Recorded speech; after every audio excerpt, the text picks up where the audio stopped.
जो व्यक्ति भगवान वाहिगुरु अल्लाह ईश्वर उस परमात्मा में विश्वास नहीं रखते, ऐसे व्यक्ति हमारा कार्यक्रम ना देखें, क्योंकि जो भगवान पर ही विश्वास नहीं रखता वो मेरी बात पर क्या विश्वास करेगा। इसलिए ऐसे व्यक्ति को यदि हमारा कार्यक्रम सत्य ना लगे तो वह ऐसे काल्पनिक मान करके भूल जाए। कामदेव देवता का प्रयोग कर रहे हैं। इसके लिए हमने आज अलग अलग प्रकार की सामग्री ली है। ये बॉक्स है खाली, एक ये बॉक्स है, इसके ऊपर हमने ये कांच की प्लेट रखी है।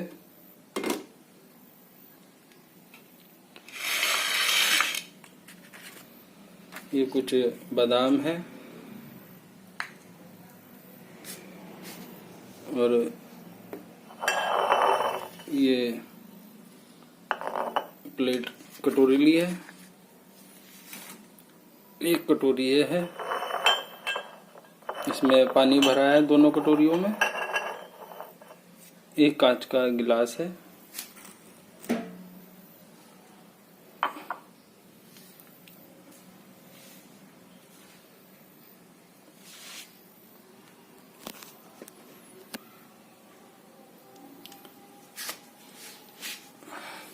देखिए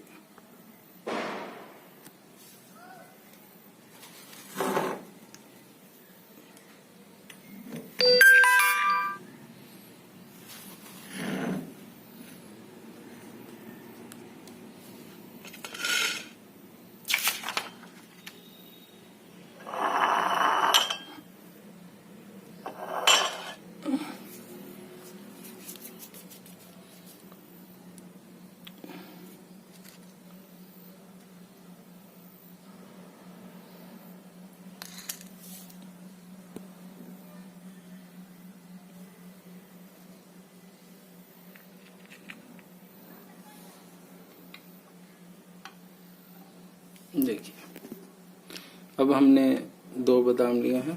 आप उन्हें ठीक से देखिए।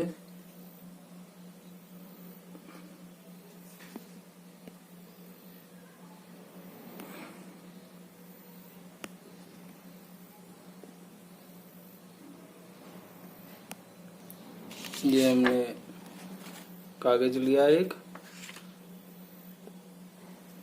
अब हम भगवान का ध्यान करके मंत्र का जाप करेंगे।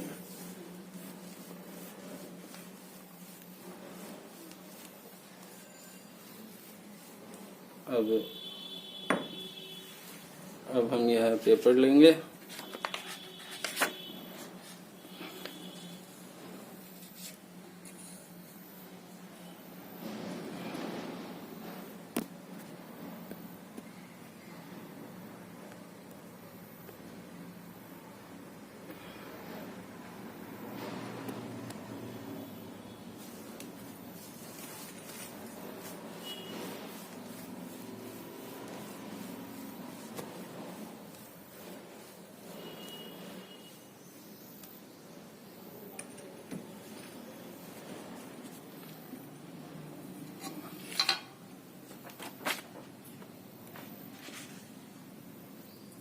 अब हम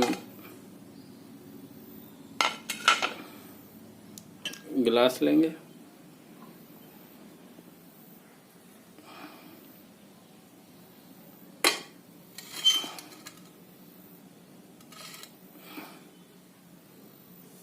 मंत्र का जाप होगा।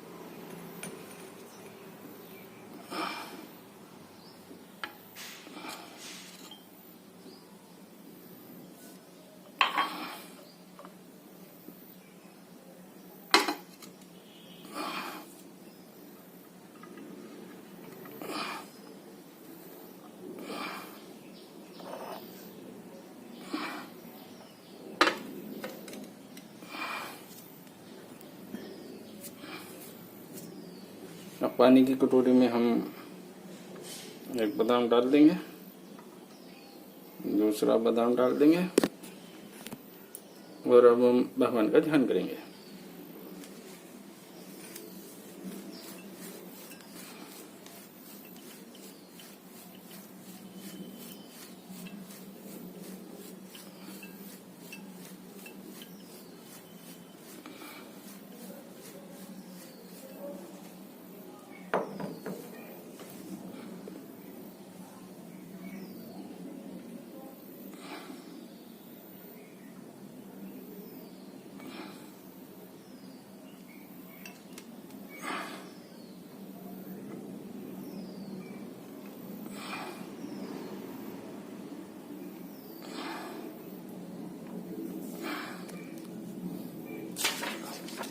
देखिए पेपर है, पेपर को हमने यहाँ पर रखा।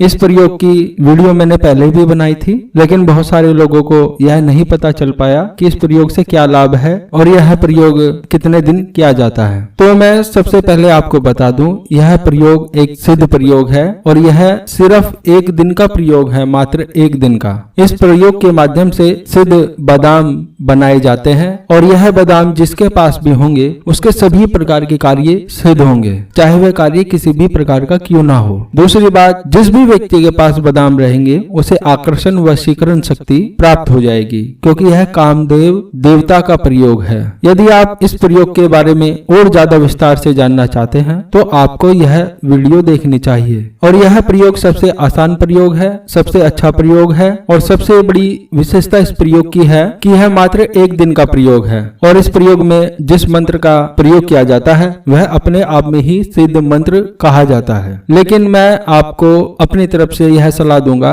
कि यदि आप कोई भी साधना कर रहे हैं, चाहे आप यह प्रयोग कर रहे हैं या कोई भी साधना आप करना चाहते हैं या आप कुंडलिनी जागरण का प्रयोग कर रहे हैं, तो सबसे पहले आपको शिव आत्म जागरण प्रयोग करना चाहिए। शिव आत्म जागरण प्रयोग के माध्यम से आपको भगवान शिव की कृपा प्राप्त होती है, आपके अंदर तोपोबल की शक्ति जागृत होती है, पॉजिटिव ऊर्जा की प्राप्ति आपको होती है, नकारात्मकता नेगेटिविटी समाप्त हो जाती है, आपका मन प्रफुल्लित रहता है, मानसिक तौर पर आप बिल्कुल पावरफुल हो जाते हैं। अब दूसरी बात करते हैं, बहुत सारे लोग कहते हैं कि हम आपसे दीक्षा लेना चाहते हैं। तो दीक्षा की मैं आपको बात बता दूं कि मैं कोई बहुत बड़ा योगी अति साधु महात्मा व्यक्ति नहीं हूं, मैं आप ही की तरह एक बहुत ही साधारण सा व्यक्ति हूं, बहुत ही साधारण सा। और गुरु दीक्षा जो भी व्यक्ति लेना चाहता है तो मेरे अनुसार, मेरे ज्ञान के अनुसार, जब तक उसे गुरु दीक्षा नहीं मिलती उस व्यक्ति को सबसे पहले शिव आत्म जागरण प्रयोग को करना चाहिए। क्योंकि यदि आप किसी भी गुरु के पास जाएंगे तो गुरु का कर्तव्य यह होता है कि वह उस व्यक्ति को सबसे पहले वह मार्ग बताए जिससे कि वह व्यक्ति अपने आप में ही सबल बन जाए, ताकतवर बन जाए, पावरफुल बन जाए, जिससे उसकी सारी न्यूनताएं, कमियां, दोष सब समाप्त हो जाएं, सभी प्रकार के पाप उसके नष्ट हो जाएं। गुरु का कर्तव्य यह है कि अपने शिष्य को वह सबसे पहले ऐसा मार्ग बताए और इस मार्ग का सबसे अच्छा प्रयोग शिव आत्म जागरण प्रयोग कहा जाता है, क्योंकि यह भगवान शिव, माता पार्वती की कृपा प्राप्त करने के लिए प्रयोग किया जाता है। और इस प्रयोग के माध्यम से व्यक्ति की सभी प्रकार की नेगेटिविटी, नकारात्मकता समाप्त हो जाती है, उसकी कुंडलिनी धीरे धीरे स्पंदित होने लगती है, जागृत होने लगती है, उसे भगवान शिव, माता पार्वती की कृपा प्राप्त होने लग जाती है। और बहुत से व्यक्तियों को साक्षात रूप से ध्यान में भगवान शिव के दर्शन होते हैं, माँ जगदम्बा के दर्शन होते हैं। और सबसे बड़ी उपलब्धि तो यह है कि व्यक्ति का मन पूर्णतः एकाग्र होने लगता है, जिसके फलस्वरूप आप जिस भी मंत्र का या जिस ओर भी आप ध्यान लगाएंगे वह निश्चित रूप से फलीभूत होता है। और जब आप शिव आत्म जागरण प्रयोग को संपन्न कर लेते हैं और उसके पश्चात आप कोई भी प्रयोग करते हैं, किसी भी प्रकार की सिद्धि के लिए आप प्रयोग करते हैं, चाहे वह तंत्र मंत्र की हो, किसी भी प्रकार की हो, कोई भी प्रयोग हो, चाहे लक्ष्मी का प्रयोग हो, अप्सरा प्रयोग हो, मतलब आप कोई भी यदि आप प्रयोग करते हैं तो उसमें सफलता प्राप्त होने के बहुत ज्यादा चांस बढ़ जाते हैं। शिव आत्म जागरण प्रयोग अपने आप में ही दुर्लभ प्रयोग कहा जाता है, क्योंकि इस प्रयोग के माध्यम से व्यक्ति में एक सकारात्मक ऊर्जा बहुत ज्यादा बढ़ जाती है, जिससे उसका ऑरा बहुत ज्यादा स्ट्रॉन्ग हो जाता है, पावरफुल हो जाता है। ऐसा व्यक्ति जहां पर भी जाता है उसके आसपास के वातावरण की नेगेटिविटी भी समाप्त हो जाती है, उसके आभा मंडल ऑरा के प्रभाव से। इस प्रयोग की जितनी भी प्रशंसा की जाए उतनी ही कम है। अधिक जानकारी के लिए आपको शिव आत्म जागरण प्रयोग की वीडियो को पूरा देखना चाहिए। और रही बात गुरु दीक्षा की, और जो लोग मुझसे कहते हैं कि वह मुझसे मिलना चाहते हैं, मुझसे गुरु दीक्षा लेना चाहते हैं, आप मुझसे आकर के मिलेंगे, इतनी दूर से आएंगे, अपना समय लगाएंगे, और मैं आपको सबसे पहले यही कहूंगा कि आपको शिव आत्म जागरण प्रयोग करना है। उसके बाद में मैं आपको साधना कराऊंगा, और यही बात मैं आपको वीडियो में भी बता रहा हूँ। तो जितने भी बुद्धिमान व्यक्ति हैं वह इस बात को समझ जाएंगे कि जब गुरुजी ने हमें अभी बता दिया है कि सबसे पहले शिव आत्म जागरण प्रयोग को करना चाहिए, तो हमें सबसे पहले शिव आत्म जागरण प्रयोग को करना चाहिए। उसके बाद हमें कोई भी साधना करनी चाहिए। और यदि तब आपको साधना में सफलता नहीं मिलती है, तब आप आकर के मुझसे मिल सकते हैं कि क्या हमारे में कौन सी न्यूनता या कमी रह गई है कि जिसके माध्यम से हमें देवता के साक्षात्कार नहीं हो रहे हैं। तो लेकिन आपको मेरा कहा मानना चाहिए। सबसे पहले शिव आत्म जागरण प्रयोग को कर लेना चाहिए। इसके लिए यह जरूरी नहीं है कि आप मुझे गुरु बनाएं या किसी को अपना गुरु बनाएं, या आपके जो गुरु हैं आप उन्हें छोड़ दें। ऐसा करने की कोई आवश्यकता नहीं है। इस प्रयोग में मात्र आपको भगवान शिव पर पूरी तरह से आस्था रखनी है, उन पर विश्वास रखना है, तब यह प्रयोग अपने आप ही फलीभूत हो जाता है। और यह प्रयोग इसलिए भी अच्छा है, जिन व्यक्तियों के कोई योग्य गुरु नहीं है, उन्हें गुरु की प्राप्ति नहीं हुई है, और जब वह शिव आत्म जागरण प्रयोग को करते हैं तो भगवान शिव अपनी कृपा के माध्यम से उनका मार्गदर्शन करने लगते हैं अपने आप ही। तो उन्हें निश्चित ही ऐसे सदगुरु प्राप्त हो जाते हैं जो उन्हें उस परमात्मा के दर्शन करा देते हैं, उनसे उनका मिलाप करा देते हैं। तो आपको इधर उधर दर दर नहीं भटकना चाहिए, ना ही मुझसे मिलने के लिए अपना समय खराब करना चाहिए। आपको उस परमात्मा भगवान शिव से मिलने के लिए आगे बढ़ना चाहिए। और यह भी सत्य है कि गुरु ही मार्ग बताते हैं, तो मैं आपको पहला मार्ग बता रहा हूँ। यदि आप मुझे अपना गुरु मानना चाहें मान सकते हैं, बड़ा भाई मानना चाहें मान सकते हैं, छोटा भाई मानना चाहें मान सकते हैं। कुछ भी आपकी जैसी भी श्रद्धा होती है, आप वह मुझे मान करके इस प्रयोग को शुरू कर सकते हैं। इस प्रयोग में यह जरूरी नहीं है कि आपको गुरु दीक्षा लेनी ही है। आप इस प्रयोग को शुरू करें और इसका चमत्कारिक प्रभाव अनुभव करें, और आपको महसूस होगा कि यह प्रयोग करने के पश्चात आपको किसी भी गुरु की आवश्यकता नहीं है। और 100 में से 70 व्यक्ति तो इस प्रकार के होते हैं कि उन्हें इस प्रयोग के करने के बाद किसी और साधना को करने की आवश्यकता ही नहीं होती, क्योंकि भगवान शिव उन्हें उतना ज्ञान अपने आप ही प्रदान कर देते हैं। अब हम दूसरे सवाल पर आते हैं। बहुत से युवकों ने, व्यक्तियों ने हमसे यह पूछा है, जो प्रयोग मैंने अभी कुछ दिन पहले अप्सरा साधना का बताया था, उन्होंने वह प्रयोग किया, और जब अप्सरा उनके सामने आई तो अप्सरा की सुंदरता को देखकर उनमें विशेष प्रकार की कामोत्तेजना जागृत हो गई। अब वह उत्तेजना इतनी होने लगी कि बहुत से व्यक्तियों के, युवकों के कपड़े गंदे हो गए, उनके योनांग से चिपचिपा पानी निकल गया, और बहुत से व्यक्तियों को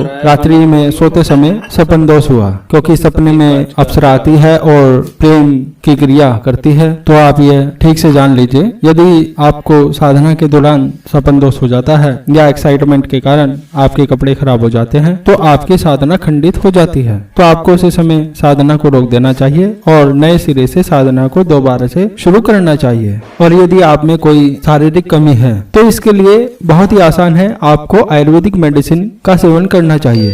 इससे आपके सभी प्रकार के सेक्सुअल डिसऑर्डर, सेक्स से संबंधित जितने भी रोग हैं वह समाप्त होने लगते हैं। और यह दवाई 40 दिन की दवाई होती है। इस आयुर्वेदिक मेडिसिन के सेवन से सेक्सुअल डिसऑर्डर की बीमारी तो ठीक होती है, उसके साथ ही साथ कॉन्स्टिपेंसी, कब्ज का होना, गैस्ट्रिक प्रॉब्लम, गैस बनना, एसिडिटी, अम्लपित्त, यह सारी बीमारियां भी दूर होने लगती है। यह एक तरह का कंप्लीट कोर्स होता है और इस दवाई का रिजल्ट आपको 7 से 10 दिन में मिल जाता है। तो घबराने की आवश्यकता नहीं है। यह वो छोटी बीमारी होती है, इतनी गंभीर बीमारी नहीं होती। यदि ठीक और सही दवाई दी जाए तो व्यक्ति ठीक हो जाता है और व्यक्ति में वही पौरुष सामर्थ्य उत्पन्न हो जाती है जो कि एक स्वस्थ व्यक्ति में होनी चाहिए। और यह आयुर्वेदिक दवाई बहुत से स्वस्थ व्यक्ति भी ग्रहण करते हैं, क्योंकि दवाई के सेवन से वीर्य की वृद्धि होती है, शरीर शक्तिशाली बनता है, सांस नहीं फूलती, थकावट नहीं होती, कमजोरी नहीं आती, मन इधर उधर नहीं भटकता। और जब व्यक्ति में सीमन की वृद्धि होती है तो उसके चेहरे पर एक अद्भुत तेज होता है। और आयुर्वेदिक मेडिसिन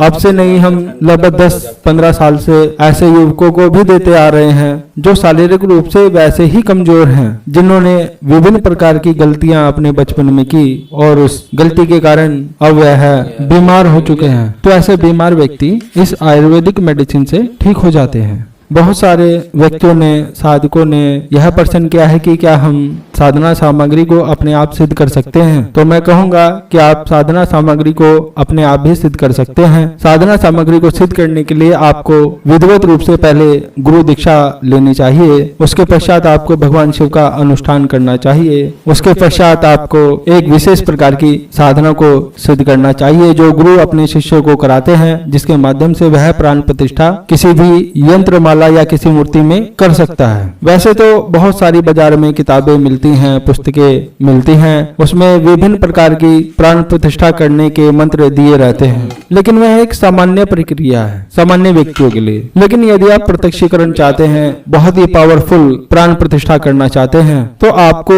विधिवत रूप से गुरु के पास जाना ही होगा, उनसे गुरु दीक्षा लेनी होगी, भगवान शिव का अनुष्ठान करना ही होगा। और जब आप यह पूरी प्रक्रिया कर लेंगे और जब भी आप किसी यंत्र माला या किसी मूर्ति में प्राण प्रतिष्ठा करेंगे सामने रख करके, तो उस समय वह आपके मंत्र उच्चारण के कारण आपका ध्यान इतना एकाग्र होगा उस वस्तु की तरफ, और जब आप पूरे फोर्स के साथ में मंत्र का जाप करेंगे तो वह यंत्र माला या मूर्ति अपने आप ही हिलने लगेगी, क्योंकि उसमें एनर्जी समाहित होगी आपकी। जो आप मंत्र बोल रहे हैं वह एक ऊर्जावान मंत्र होगा और उसमें इतनी क्षमता होगी कि वह जो भी सामने वस्तु होगी उसे पूर्ण रूप से जागृत कर देगी, चैतन्य कर देगी। तो इसी प्रकार से यंत्र माला या मूर्ति में प्राण प्रतिष्ठा की जाती है। हम जो भी साधना सामग्री भेजते हैं इसी प्रकार की प्राण प्रतिष्ठा करके भेजते हैं, लेकिन साथ ही साथ यह भी ध्यान रखते हैं जो हाई लेवल की प्राण प्रतिष्ठा होती है वह बहुत ही कम व्यक्तियों को भेजी जाती है। तो यह सारी बातें